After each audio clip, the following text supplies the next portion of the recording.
प्रकाश आंबेडकरांच्या नेतृत्वामध्ये काम करण्याची इच्छा आहे। रिपब्लिकन पक्षाचे सगळे नेते एकत्र आले पाहिजेत। आंबेडकरांनी नेतृत्व करावं। 4 पावलं मागे यायची माझी तयारी आहे। रामदास आठवले यांनी हे वक्तव्य केलं। रामदास आठवलेंच्या वक्तव्यानंतर आता राजकीय वर्तुळामध्ये चर्चा सुरू झालेल्या आहेत।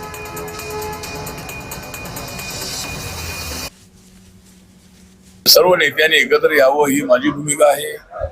माननीय प्रकाश आंबेडकरांनी त्याचं नेतृत्व करावं आणि पक्षाचा अध्यक्ष व्हावं ही माझी भूमिका आहे। आणि जर आम्ही एकत्रित आलो तर एक आपली मोठी ताकद उभी राहणार आहे आणि त्या ताकदीचा उपयोग समाजाच्या आर्थिक सामाजिक सगळे न्यायासाठी चांगल्या पद्धतीने होणार आहे। त्यामुळं ऐक्याच्या संबंधामध्ये माझी भूमिका पॉझिटिव्ह आहे।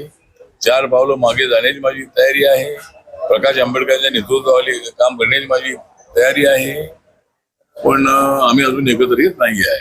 भविष्य काळामध्ये आम्ही एकत्र यावं अशी माझी इच्छा आहे आणि आम्ही सगळे एकत्रित आलो तर एक मोठी ताकद आमची उभी राहू शकेल असा मला विश्वास आहे।